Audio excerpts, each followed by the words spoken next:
cadena de Radio Eco Argentina, Diplomacia Política y Economía. La actualidad nacional e internacional. Ya quedan con todos ustedes Horacio Dabul.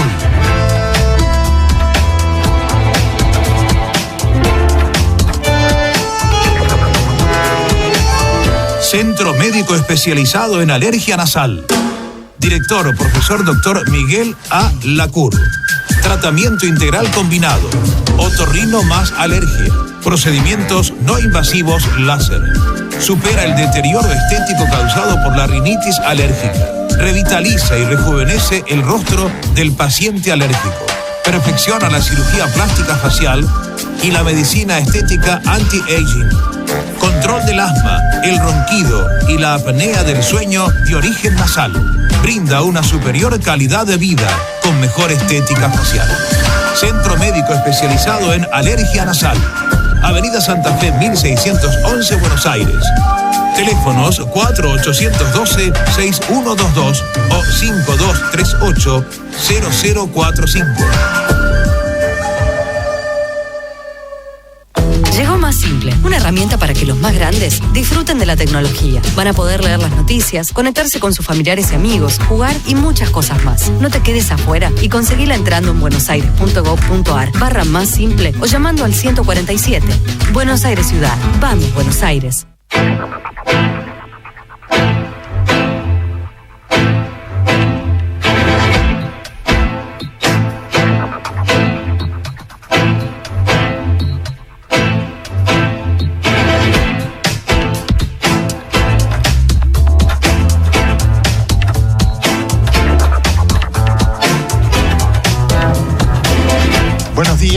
Una nueva irradiación de Diplomacia Política y Economía en Estado Ciudadano.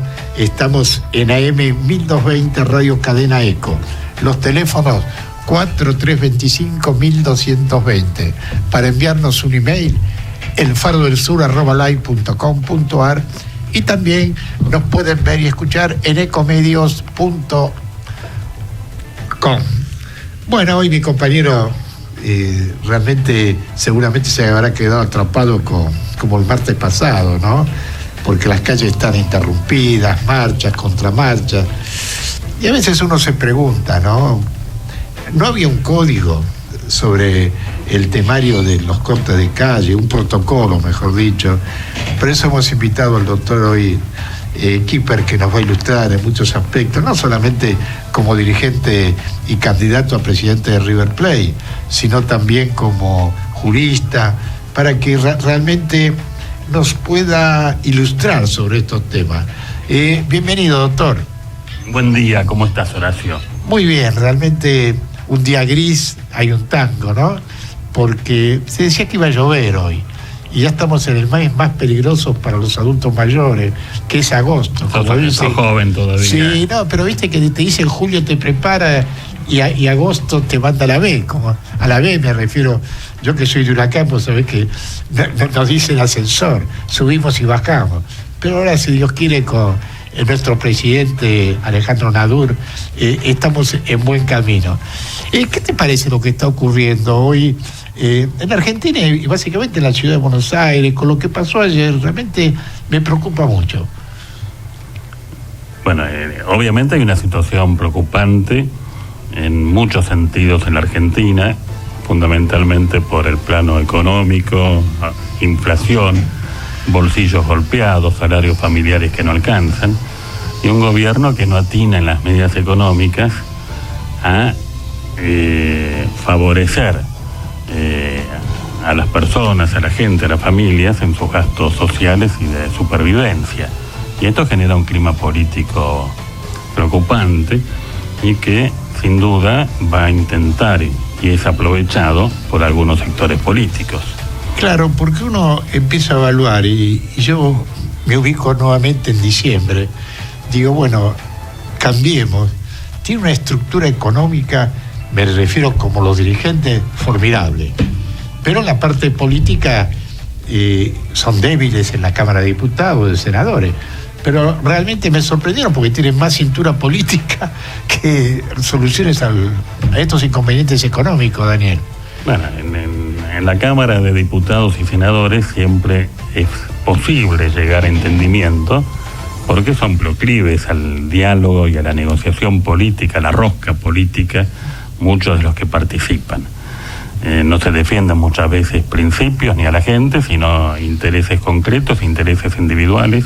Y si uno se remonta incluso allá por el 2001, con la denuncia efectuada por la famosa tarjeta Banelco, sí, se da cuenta que el tema es más grave de lo que uno a veces imagina desde afuera. Pero es inevitable que el gobierno atienda y escuche las necesidades de la gente. En este momento estamos viendo que hay numerosos fallos judiciales que están suspendiendo el tarifazo, y el gobierno, en vez de advertir que debe corregir el rumbo y dar respuesta a la gente, está insistiendo en la solución que el pueblo está rechazando, que es este aumento desmedido, que es este tarifazo que golpea todos los bolsillos y todas las economías.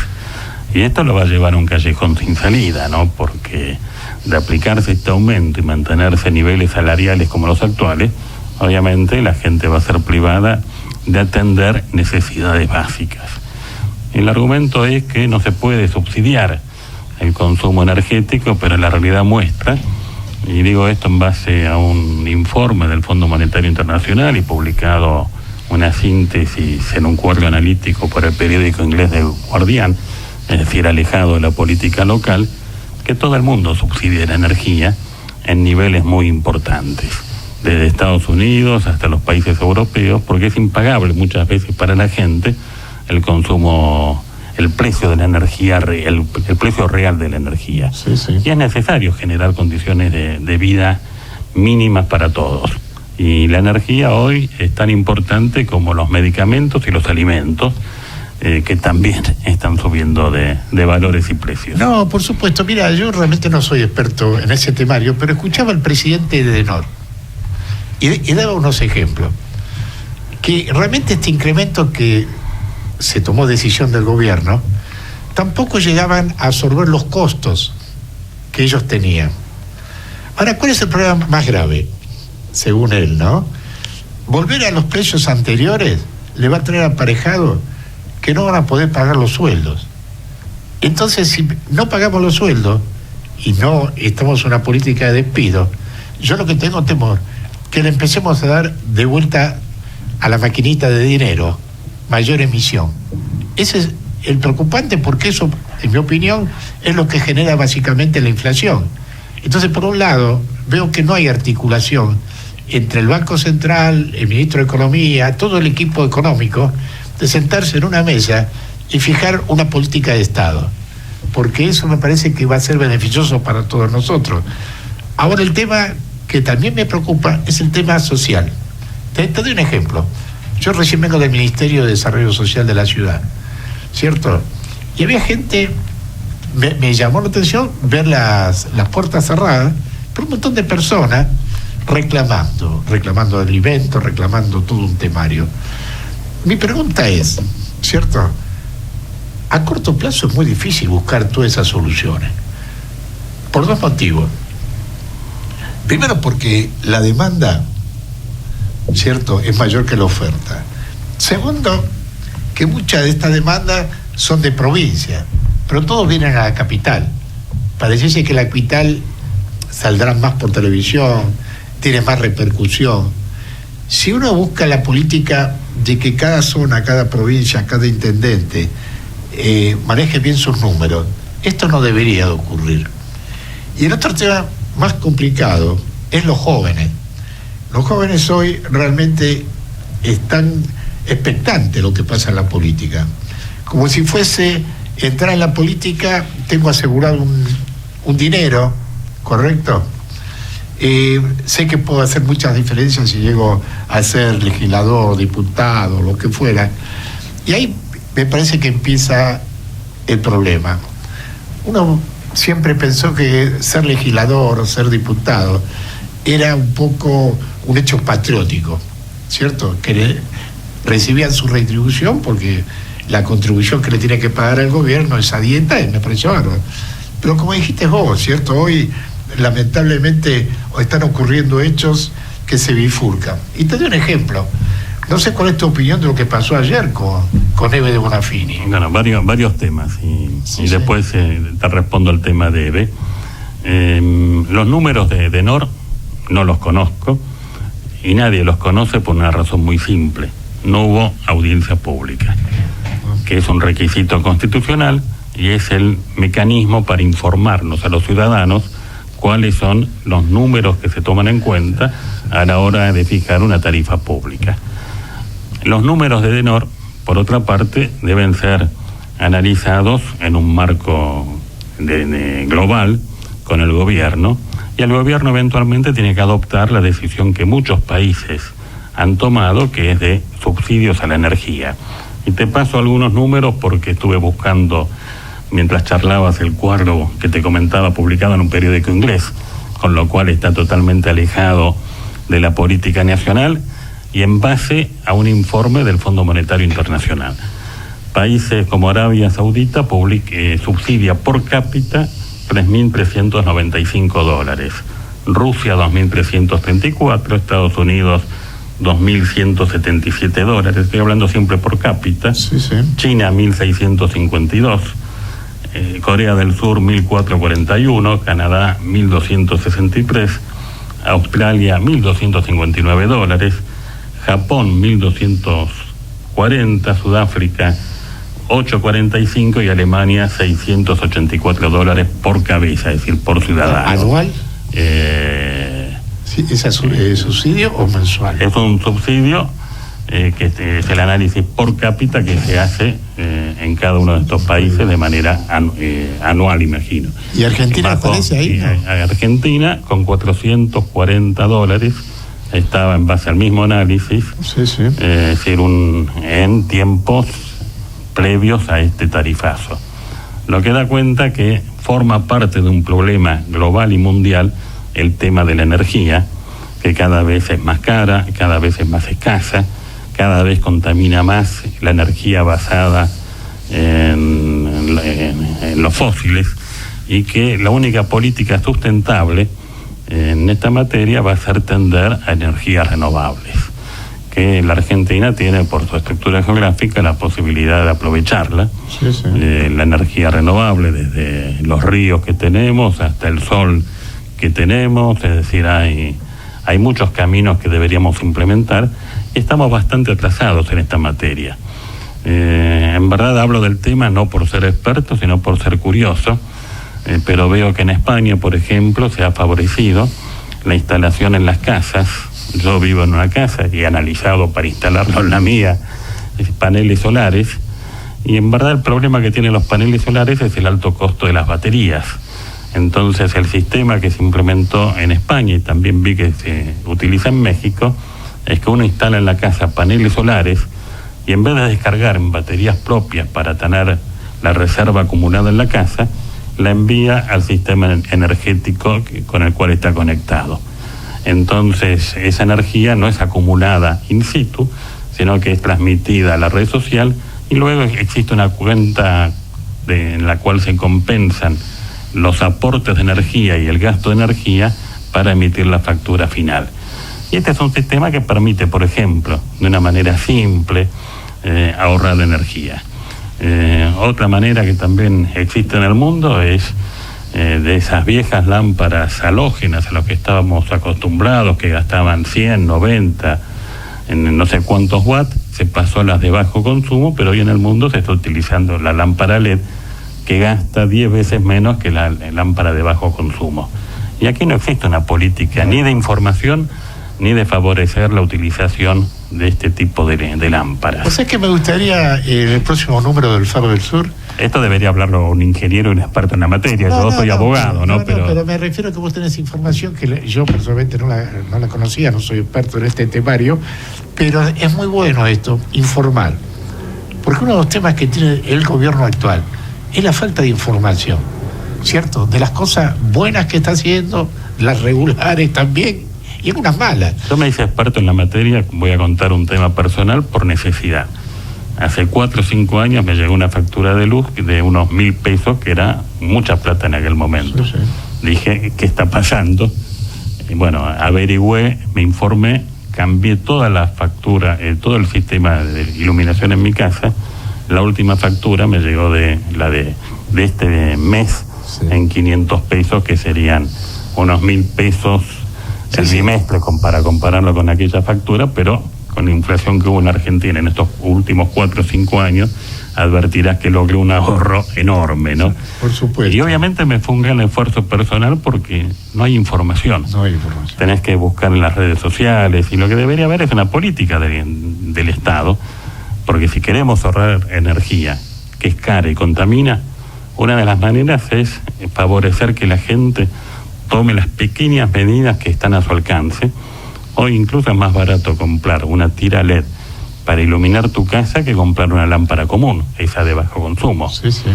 Entonces... Pero te cuento otra cosa. Pero no hay información. No hay información. Yo la vez pasada tuve un problema también de electricidad en mi casa, y claro, yo por ejemplo, ya por un tema mía de mi salud, no puedo tomar frío. Entonces tengo una estufa eléctrica, y yo ni sabía cuánto consumía, ¿cierto?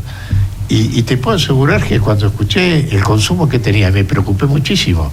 O sea que vos directamente esa inversión no la haces, podés comprar una estufa esa que son movibles, todo un temario. Por eso el tema de la información.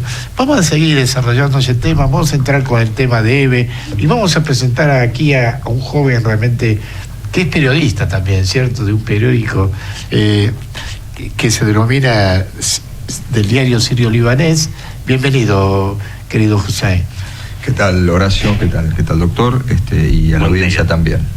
No, realmente es muy importante la presencia de los jóvenes porque ellos tienen otra dinámica, y yo soy asiduo lector del periódico digital, ¿cierto? Exacto. Que tienen, y uno se actualiza lo que está pasando en el mundo, y básicamente en el mundo árabe. Uh-huh. Y aquí, bueno, en la Argentina todos saben que la mayoría hay sirios y libaneses nada más. Seguro. ¿Cierto?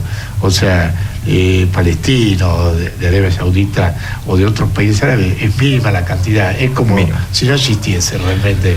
Sin duda, hay un historial que, bueno, indica esto, es claro, concreto, si bien el mundo árabe se lo considera un bloque cultural similar a lo que nosotros diríamos América Latina, por cierto que en la Argentina la corriente inmigratoria fuerte que ha venido dentro de toda esa etapa importante que nuestra querida Argentina recibió inmigrantes de todo el mundo, que fue de 1880, 1890 a 1930, en esos 40, 50 años fue donde vino el gran cúmulo de todas las colectividades. La nuestra, en este caso, se la denomina así porque es mayoritariamente de gente de lo que hoy es Siria y Líbano, ¿no? Entonces, colectividad sirio-libanesa, comunidad sirio-libanesa. Obviamente, cuando vinieron nuestros abuelos, en un primer momento se los designaba, como a todos los demás, como colonia, ¿no? O sea, la colonia alemana, la colonia sirio-libanesa, la colonia francesa, porque lógicamente esta gente de cualquiera de esos grupos eran 90% importados. El nacional vino después. A los años después ya se empezó el concepto colectividad, que es el concepto que seguimos manejando hasta el día de hoy, que aún así es todo un tema para charlar. Pero bueno, estamos en eso. Un periódico para la colectividad y para nuestra sociedad nacional, por supuesto. No, por supuesto. Pero es bueno estar informado. Seguro. O sea que no tenemos cuando unos papeles encontré tu padre, que éramos pares en aquel momento, estaba la firma de él por un protocolo que se firmó hace más de 20 años en el Ministerio de Interior, ¿cierto? En aquel momento. Y realmente uno se hace recuerdo, porque yo tenía mucho aprecio de tu padre, porque era, aparte de ser dirigente, era muy peronista, me parece. Eso siempre, sí, por supuesto. Es una de las herencias que tenemos importantes. Y seguro, yo, seguro. Y vos sabés que me emocioné mucho, porque yo soy medio nostálgico, y yo soy de leer y recordar. Y yo digo, ¿cómo ha pasado el tiempo? Porque uno habla de 30 años atrás, de 40 años atrás. Ayer mismo, con esto que miraba en la televisión, lo debe, ¿no? Y yo digo, ya pasó 1975, 76, 78, ¿cierto? Sí. Y estamos en el 2016, y el discurso que dan, los motivos, por eso hoy después vamos a analizar el tema jurídicamente, ¿no? Que es la realidad. Y contanos un poquito cómo... yo sé que están preparando siempre actividades ustedes. Los martes, que tienen una actividad muy linda, Seguro, sí, en este caso que vos te referís al ciclo que se está haciendo de conferencias, sí, el diario justamente en concordancia, en coincidencia con lo que es la Universidad Torcuato Di Tella, directamente, concretamente con la carrera de Ciencias Políticas y Relaciones Internacionales, se coordinó una tarea que tiene que ver con un ciclo de conferencias importantes que se hace en el campus de Di Tella, apuntado principalmente a los jóvenes estudiantes de la universidad y abierto al público en general, que es con motivo del Tratado Sykes-Picot, que es un tratado que cumple 100 años. ¿Y qué significa para las personas que no conocen? Para el que no conoce, hoy estamos en 2016, en 1916, se está cumpliendo 100 años este año, se firmó este tratado, este acuerdo, que era secreto en su momento, luego fue descubierto, que es un hito de la historia de la geopolítica y demás. La gente que estudia política y relaciones internacionales lo tiene como un tema histórico, un tema político para conocer, muy importante, y es un marco que un acuerdo entre dos individuos, el señor Sykes y el señor Picot, que eran los representantes de Francia y del Reino Unido, de Gran Bretaña, en ese momento, que eran potencias coloniales que estaban beligerantes en lo que era la Primera Guerra Mundial, este marco que conocemos todos de lo que fue la guerra del 14 al 17.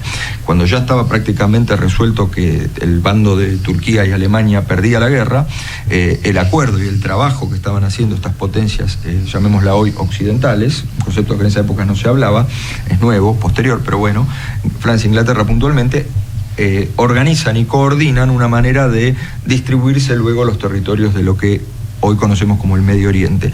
No fue su definición y su descripción y su dibujo del mapa de ese momento el resultado final de lo que pasó y lo que delineó a los países actuales que tenemos en Medio Oriente, en esa región, que sería Siria, Líbano, Jordania, Palestina, luego con la presencia del Estado de Israel y demás, pero digo, Siria, Líbano, Jordania, Palestina, Irak, esto que sería el Medio Oriente árabe, no fue finalmente lo que ellos dijeron en ese momento, pero sí fue la base de lo que luego, a partir de 1920 y otros tratados que se hicieron, hijos de este primer acuerdo, generaron esa esencia. Entonces, un poco es como que la historia del siglo XX, la historia más reciente de este último siglo, de esa zona, que hoy que es la zona de nuestros ancestros y que hoy está viviendo momentos muy duros y muy difíciles, por supuesto, al margen, tema para hablar aparte, esa historia está muy definida por ese acuerdo. Entonces, en base a eso, a que se cumplían los años de Sykes-Picot, que es algo muy importante para rememorar y recordar, se hizo un ciclo en el cual hay distintas charlas. Se han hecho varias, ya se hizo la primera sobre el tratado en general y el tema histórico y cómo abarca,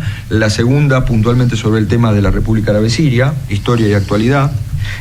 La que sigue ahora, que es la tercera, que va a ser prontito, ahora les digo exactamente cuándo, es sobre Palestina y el conflicto con el Estado de Israel. Posteriormente viene la cuarta, que va a ser sobre la colectividad en el país y sus instituciones y la colectividad en la Argentina, los sirio-libaneses en la Argentina. Y la quinta final va a ser sobre la República del Líbano.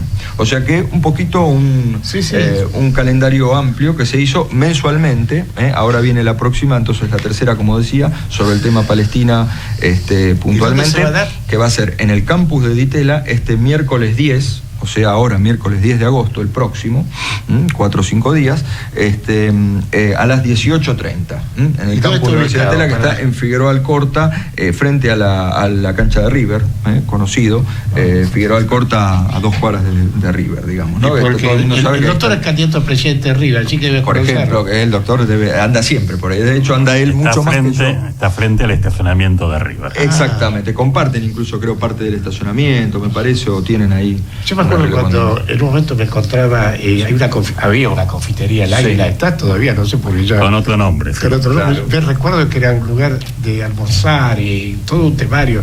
Te hablo de la década del 90, yo soy del 80, del 90, seguro. Del 70. Claro. Y vos sabés que es interesante. ¿Y eso va a ser del día 10 a qué hora? El día 10, 18:30 en el campus de Di Tella. Hay información en la página de la Universidad de Di Tella para encontrar esto. El ciclo de conferencias se llama A 100 años les digo exactamente el título, se llama A 100 años del acuerdo Sykes-Picot. Sykes se escribe Sykes con Y, Sykes-Picot.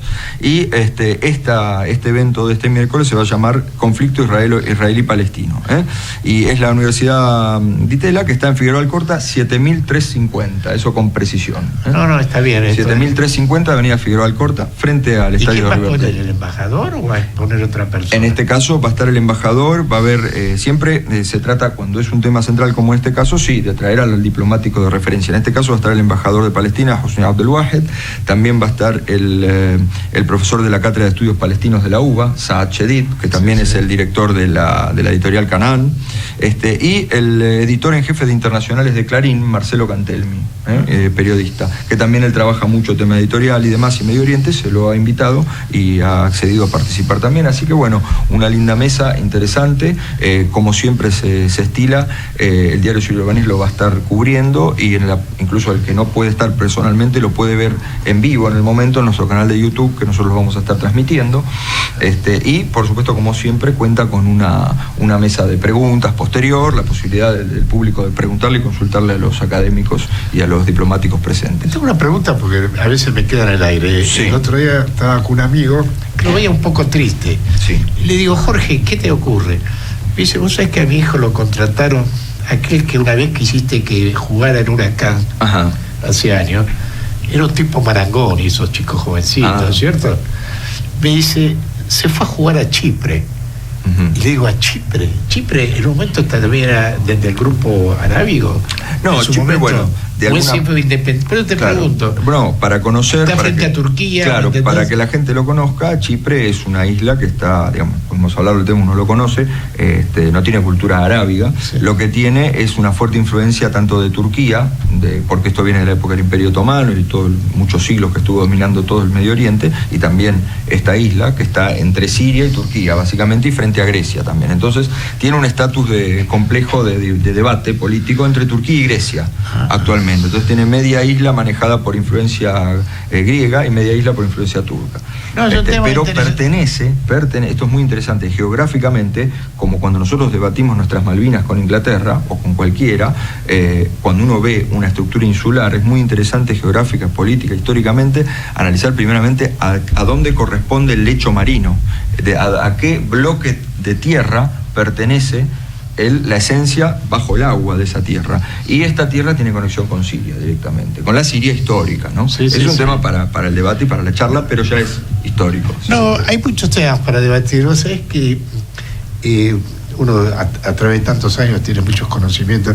Y estuve el otro día con un amigo, ¿cierto? El director nuevo de Migraciones, ¿cierto? Y estábamos hablando, tomando un café y le digo, yo realmente el tema de los refugiados me preocupa, porque cuando papá me contaba que ellos tuvieron que salir de sus casas caminando, que habían matado a mis abuelos en aquel momento, automáticamente llegaron hasta Beirut, hasta Trípoli. Hasta Trípoli, el norte del Líbano. Sí. Hoy. Y llegaron ahí caminando, y yo, viste... Claro. Y de ahí un barco... y se fueron a Marsella. A Marsella, claro. Muchos hacían escala en Italia o en Francia. Sí. Y después. Pero vos sabés que le decía, escúchame, pero decime la verdad. El tema de los 3.000 refugiados sirios que van a venir. Primera pregunta. Vienen de Siria, vienen de Europa, claro. Así muy clarito, ¿cierto? Entonces me miraba y digo, yo no quiero, que vamos a seguir con el tema, que pase lo de Uruguay. Vamos a seguir con el tema. Vamos a un corte y continuamos. Ecomedios.com AM1220. Estamos con vos. Estamos en vos. Descarga gratis de tu celular la aplicación Ecomedios. Podés escucharnos en vivo, informarte con las últimas noticias y entrevistas en audio y video. Búscala y bajate la aplicación Ecomedios. Conectate con nosotros. eco@ecomedios.com. Centro Médico Especializado en Alergia Nasal. Director, profesor Dr. Miguel A. Lacour. Tratamiento integral combinado. Otorrino más alergia. Procedimientos no invasivos láser. Supera el deterioro estético causado por la rinitis alérgica. Revitaliza y rejuvenece el rostro del paciente alérgico. Perfecciona la cirugía plástica facial y la medicina estética anti-aging. Control del asma, el ronquido y la apnea del sueño de origen nasal. Brinda una superior calidad de vida con mejor estética facial. Centro médico especializado en alergia nasal. Avenida Santa Fe 1611, Buenos Aires. Teléfonos 4812-6122 o 5238-0045. Llegó Más Simple, una herramienta para que los más grandes disfruten de la tecnología. Van a poder leer las noticias, conectarse con sus familiares y amigos, jugar y muchas cosas más. No te quedes afuera y conseguila entrando en buenosaires.gov.ar/más simple o llamando al 147. Buenos Aires Ciudad. Vamos, Buenos Aires.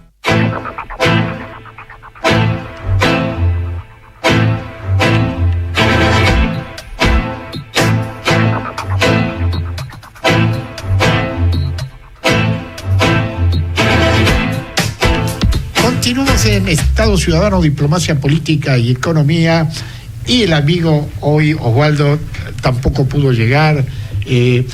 Seguramente, esperemos que no sea nada de salud, sino obstáculos para llegar, ¿cierto?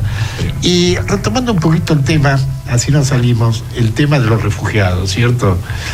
Y quedamos, en principio, como la Argentina de brazos abiertos, el Día del Inmigrante, ya combinamos de plantar un árbol de olivo, que el año pasado lo teníamos todo resuelto, pero estas internas, que si la nación, que la ciudad, yo pienso que cuando uno habla de paz, no tiene que hablar del partido A o del partido B. Lo teníamos todo resuelto y 24 horas antes me llamaron, me dije, Horacio, pulgar para abajo. Y le digo, pero explícame por qué. Y no, porque esto es territorio nacional y yo sé que vas a venir con personas de la ciudad y todo un temario. Bueno, o sea que hay cosas que uno no comprende. De la misma forma que hace un mes plantamos un árbol de olivo en la ESMA. Es un tema que realmente las personas de la Damiga, ¿cierto?, lo viven como un lugar de mucho dolor, ¿cierto? Sin duda. Y tuvimos que firmar un convenio con el presidente de la República por unos temas. Yo soy un hombre de las colectividades. Y bueno, y después al finalizar, el secretario de Derechos Humanos me dice, Lorenzo, siempre me decís que de los árboles de olivo, y aquí en la ESMA vamos a plantar. Hoy lo plantamos. Yo te digo, realmente, en un lugar de tanto dolor, poner algo de futuro, ¿cierto? Así que eso va a ser interesante. Seguramente esta semana ya le vamos a dar una forma con el director de Migraciones, que como me dice él, vos siempre del Parque de los Patrillos, o sea que, y vos sos de Huracán, y todo un temario, ¿cierto? Conocido. Y después viene claro, todo el grupo que está ahora. Yo no estoy en la política partidaria, pero uno realmente lo tiene que decir. Con el gobierno actual, digamos, con la marca, hubo una transformación muy fuerte en los últimos 8 años en la zona sur, ¿cierto? Yo hice debato por el tema de las 200 empresas que se instalaron, el subterráneo, la casa de gobierno, que a mí personalmente me hubiera gustado que siguiese el Banco Ciudad, que realmente el otro día hablaba con el presidente del Banco Central, con Sturzenegger, que ayer le mandé una nota que después la vamos a leer, sobre el tema de las tasas que cobran con la tarjeta de crédito, ¿cierto? Porque recién, doctor Kipper, usted hablaba de porcentajes de otro temario, y nosotros le mandamos una nota con los porcentajes que cobran en cada país. En Argentina es tremendo lo que se cobra.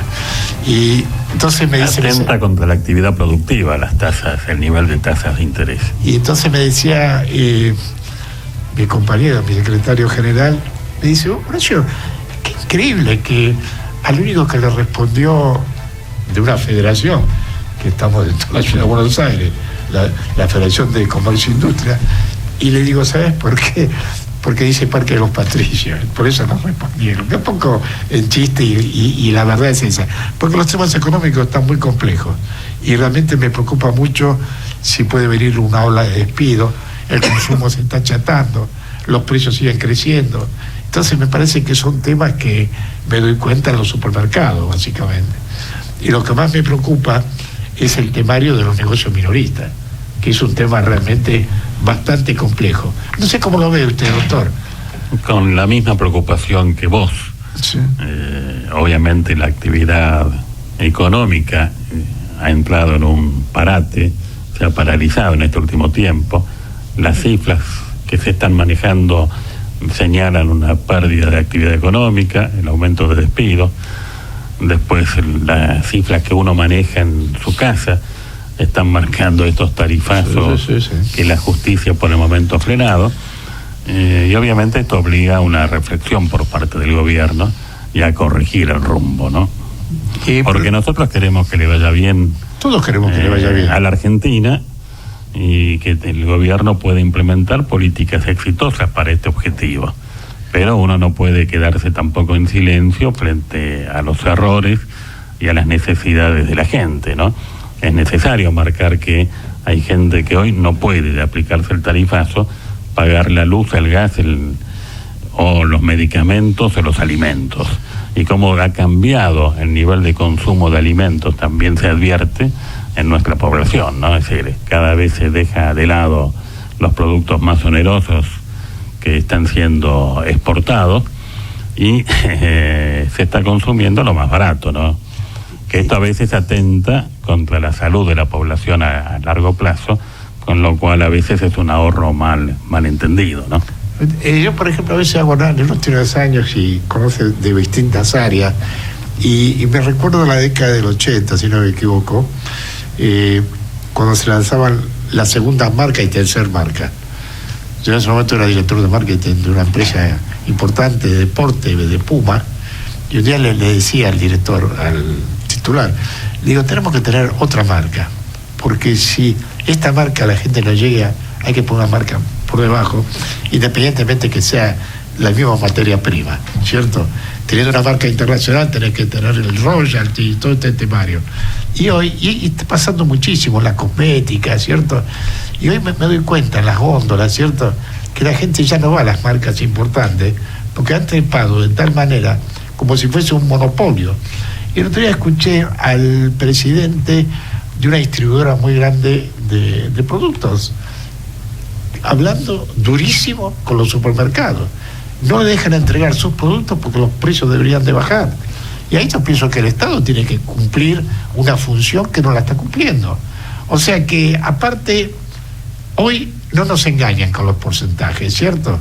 Pero nos engañan cómo superviven los abuelos especialmente. Yo tengo otra audición, la voz de las colectividades. Bueno, los instrumentos legales el gobierno los tiene. Sí, no, está la ley de defensa de la competencia que debería empezar a aplicarse, porque obviamente es un problema la falta de competencia en el mercado interno, que permite la fijación de precios de manera cartelizada, ¿no? Entonces esto es algo que debe motivar la intervención enérgica del gobierno. Cuando uno habla a veces con productores de distintos puntos del país, se advierte que el precio que reciben ellos por su producción, por su actividad es mínimo, y lo que nosotros pagamos en la góndola es totalmente elevadísimo, ¿no? Nosotros hicimos un estudio sobre las economías regionales, ¿cierto?, en distintos grupos de productos, lo que percibe el productor y lo que pagamos nosotros en la góndola. Y ahí me parece que el Estado debería funcionar. Y muchas veces lo que comentan es la dificultad que tienen ellos para vender de manera directa su mercadería por el tema del transporte, porque terminan dependiendo de medios de transporte, donde el grande le dice al medio, si transportás mercadería que no es la mía, nunca buscaré otra vía, ¿no? Entonces también esto genera la intervención, o debería fomentar la intervención del Estado. Yo, por ejemplo, te doy un ejemplo. El otro día el jefe de gobierno estuvo con el vicejefe en Parque de los Patricios, con esta feria franca, ¿viste? ¿Comprendés? Buena mercadería, buenos precios. Me parece perfecto. Pero también por el otro lado, al pequeño nene hoy se lo mata, ¿cierto? Porque tiene que tener su local al día, su habilitación, su personal de en regla. O sea, es muy complejo también el tema. Que las herramientas las tienen, no cabe ninguna duda. Volviendo al tema que me gusta debatirlo de EVE, porque hoy realmente sería la noticia, y yo tengo mi forma de parecer, ¿no? No puedo mezclar lo que pasó en la década del 70 con lo de hoy. Son cosas completamente distintas, ¿cierto? O sea, uno respetaba ese movimiento de las madres, de los abuelos, que se la jugaban, ¿cierto? Porque había que vivir esos temas. Yo en ese momento estaba en la facultad y conozco bien todo lo que ocurría. Pero ahora, este procesamiento no tiene nada que ver con esto. Hoy es un delito, que hay que averiguar si es real o no, doctor. Hay que entender las estrategias judiciales en causas políticas. Este es el título de un libro que publicó allá por el año 1968 Jacques Vergès, que fue un abogado que intervino en numerosas causas de grupos extremos, fundamentalmente argelinos, en la guerra de liberación de Argelia, que en este libro sistematiza justamente las estrategias judiciales en procesos políticos, cuyo origen él lo ubica en Sócrates. Vos recordarás que en el juicio a Sócrates lo primero que él hace es acusar a Mileto, que era su acusador, ¿no? Y también en el caso en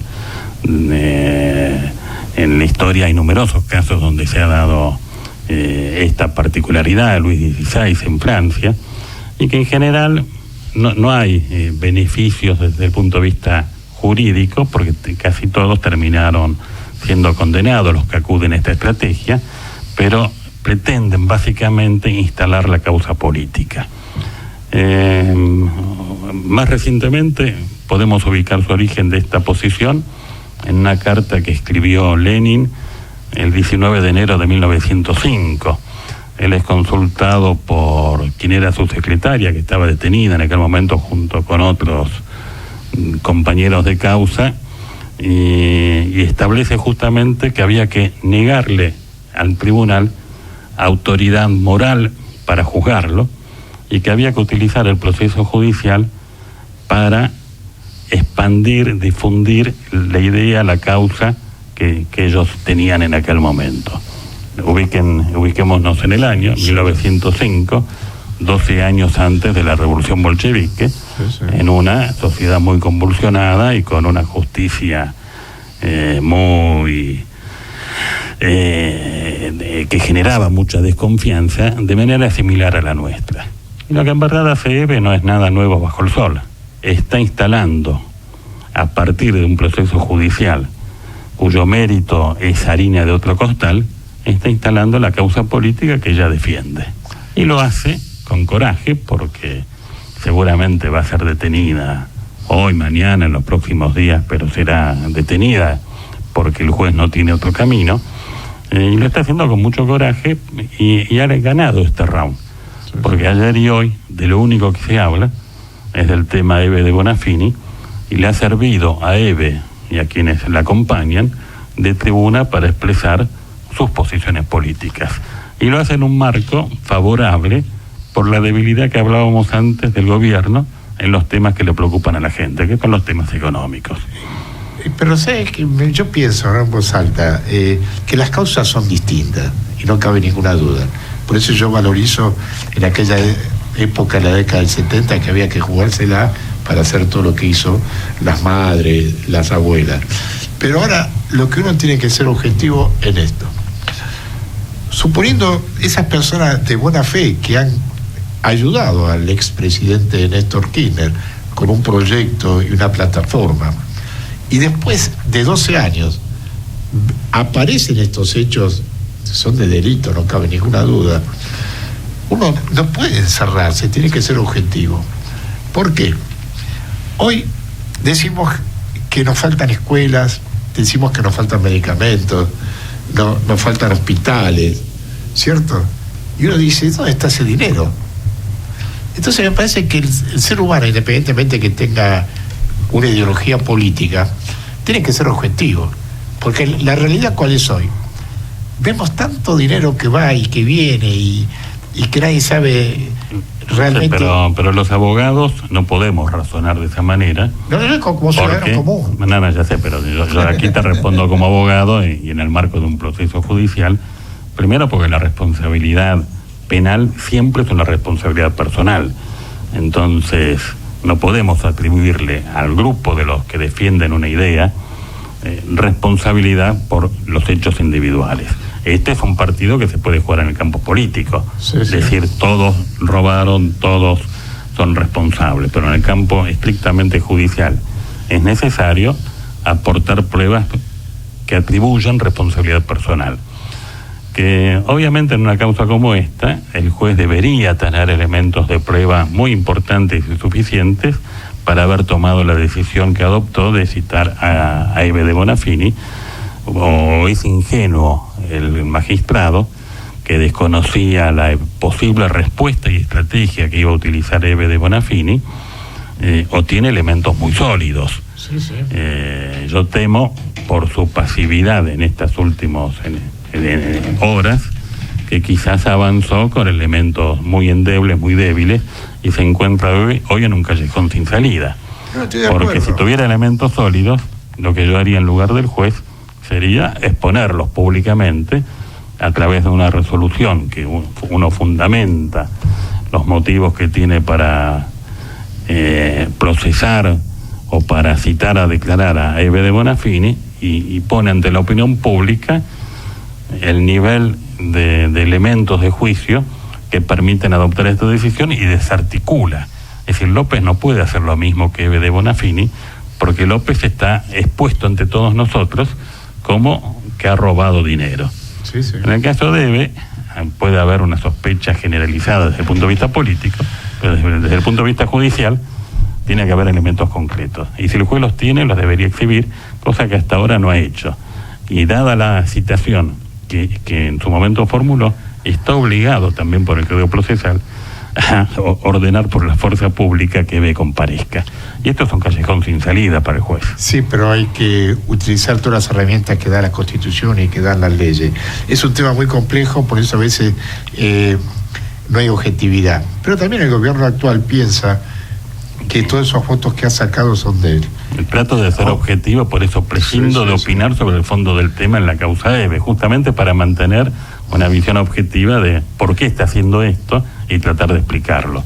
Es una táctica política en un proceso de ribete político. No, por supuesto, pero también uno tiene que saber que en general los ciudadanos querían un cambio, que los cambios se producen, y si este gobierno no hace las cosas bien, el año próximo posiblemente tenga... Los ciudadanos querían una renovación. Sí, sí, un cambio. Querían una renovación y votaron un cambio que nos llevó a la otra orilla, y no siempre la otra orilla es la más adecuada. No, por supuesto. Bueno, estos últimos minutos vamos a dedicarle realmente, yo digo periodista, amigo, Adán Hussein, que está en el diario Trio Libanés que dirige nuestro amigo Youdá Brahim, que esperemos que se esté reponiendo de las nanas que tenía, ¿cierto? ¿Por qué no, Adán, repasamos un poco la actividad que se va a hacer esta semana, ¿cierto? Exacto. En ese lugar, para que realmente, como es abierto, uno pueda ir a escuchar. Porque yo siempre digo lo mismo, ¿no? Y me pasa a mí, que con el tema de las colectivas, escucho todas las voces, ¿cierto? Empieza con mi conclusión. Por supuesto, es lo que hay que hacer siempre en toda temática, ¿no? El otro día vos sabés que estuvo acá el embajador y yo le decía, me voy a tratar de conectar con el embajador de Israel, hay un embajador nuevo, a ver si los puedo tener en la mesa de Palestina y de Israel. Sin duda, como se ha hecho ya en el pasado. Sí, y que cada uno exponga, ¿cierto? Y uno después saca sus conclusiones. Por supuesto. Me parece que a mí el diálogo es fundamental, ¿no? Siempre. Porque nadie es el dueño absoluto de la verdad. Seguramente voy a tratar de estar presente para escucharlo, porque uno realmente hay informaciones que no tiene. Vamos a repasar el lugar, el día y la hora. Sí, esto va a ser el miércoles 10 a las 18:30 en el campus de la Universidad Torcuato Di Tella, en Avenida Figueroa Alcorta, frente al estadio de River. Y bueno, se va a hacer una charla puntualmente dentro de un ciclo que se llama 100 años del Acuerdo Sykes-Picot, que es el que ha delineado la realidad un poquito de este último siglo de lo que es el cercano Oriente. En este caso con la temática que es el conflicto de Palestina-Israel, Israel-Palestina. El orador va a ser principal el embajador del Estado de Palestina, Hosni Abdel Wahed, junto con el profesor Saad Chedid, que es director de la cátedra Edward Said de la UBA, y además de director de la editorial Canaan, que edita muchos libros de interés sobre la temática esa puntual, sobre la temática de Palestina en particular. Junto con ellos va a estar Marcelo Cantelmi, que es también periodista, conocido por todos, del diario Clarín, con muchísimas publicaciones y demás, y que está en el tema internacionales y conoce un poquito por su tarea, por supuesto va a dar su aporte. No, yo pienso que el tema internacional según de qué lado del mostrador esté, uno opina, ¿cierto? Uno tiene la oportunidad de leer todos los periódicos. Sí, pero yo quiero decir una cosa con ese tema, Horacio, porque trabajamos nosotros en los medios. Acá hay una cuestión que es muy importante que el público la escuche, la conozca y la vea. Aquí no es una cuestión de que los medios y la difusión en esta temática y en muchas otras temáticas tengan una posibilidad de dos campanas, como vos decís. Hay temas como estos, espinosos, que tienen que ver con cuestiones políticas de manejo y de geoestrategia, que en el mundo no se le permite escuchar la otra voz. Hay una sola voz cantante que maneja con una especie de esquema que le presupone para la gente y le quiere vender que hay una realidad de pensamiento libre, pero en realidad hay mucha digitación y hay mucha campaña de desinformación. Los medios internacionales están los medios dominantes, que son 4, 5, 6 cadenas internacionales que llevan a que todo el mundo en ciertas temáticas reproduzca las mismas ideas y los mismos títulos.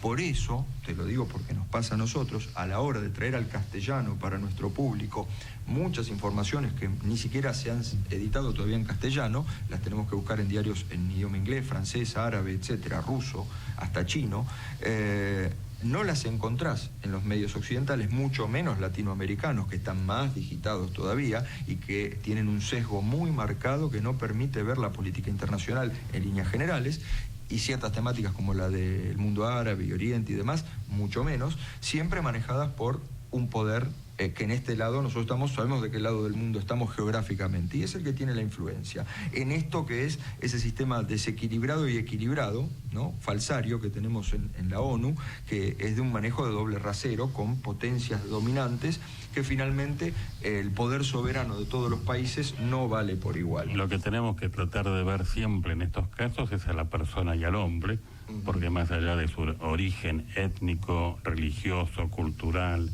geográfico, etcétera, etcétera, todos somos personas. Seguro. Todos tenemos derecho a vivir en condiciones dignas, todos debemos abogar por la paz en el mundo y en Medio Oriente. Seguro. Que es lo que muchas veces no se hace, y tenemos que ser siempre cautelosos en nuestra prédica.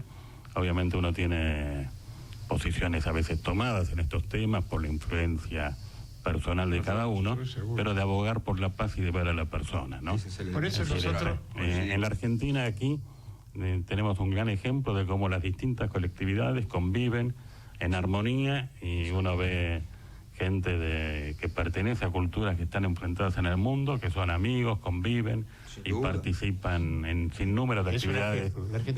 Somos un ejemplo de integración. Lo ha sido siempre. Y exportemos esto al mundo, de integrarnos en la paz. Por eso nosotros, cuando plantamos árboles de olivo, invitamos a todos los países, a todas las religiones, y eso me parece que es un poco lo que tenemos que exportar, ¿cierto? Seguro. Por eso estoy muy contento que podamos plantar ese árbol de olivo en ese lugar donde vinieron mis padres personalmente, y realmente me parece interesante, porque vamos a ver cómo lo coordinamos, porque se está viendo si el acto se va a hacer el día 4 de septiembre o se va a hacer el 5. Yo veo que va a ser el 5 porque los domingos hay que estar con la familia, como dicen, y es un hecho muy interesante porque como la Dirección de Migraciones es responsable de ese acto, invita a los cónsules, a los embajadores, a las colectividades, y en ese acto plantar un árbol de olivo para la paz. Vamos a ver si, inclusive estamos pensando, yo en el año 2007 jugamos la primera Copa para la Paz. Yo tengo la fotografía que le ganamos a su equipo, doctor, a River, en la cancha de Argentino Junior. Y el año pasado, muy cerca de mi casa, cuando jugamos la Copa en septiembre, jugamos una Copa y vino la gente de este grupo Escola. Si jugamos por la paz, nadie pierde, todos ganamos. Todos ganamos. No, por supuesto. Pero la foto me resultó porque teníamos un afiche inmenso, y Día Internacional para la Paz Mundial. Entonces, yo mirando eso, se lo dije al director de Escola, el año pasado en el palco, jugó Huracán con San Lorenzo, y le digo, mire, nosotros hace 20 años que plantamos árboles de olivo, así, ¿no? Y jugamos siempre una Copa para la Paz. Después que de esa audición de La Nata, que aparecieron otras cosas, realmente empecé a pensar que no todos están en el mismo lugar por el mismo motivo. Doctor Kipper, le agradezco como siempre, hagan lo mismo, y como siempre estamos en Estado Ciudadano, Diplomacia Política y Economía.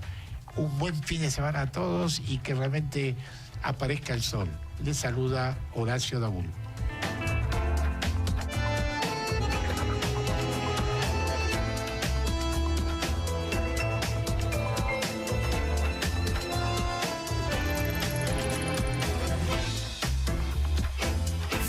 Desde Buenos Aires, transmite LRI 224, AM 1220, Ecomedios.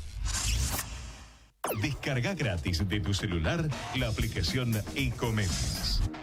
Podés escucharnos en vivo, informarte con las últimas noticias y entrevistas en audio y video. Búscala y bajate la aplicación Ecomedios.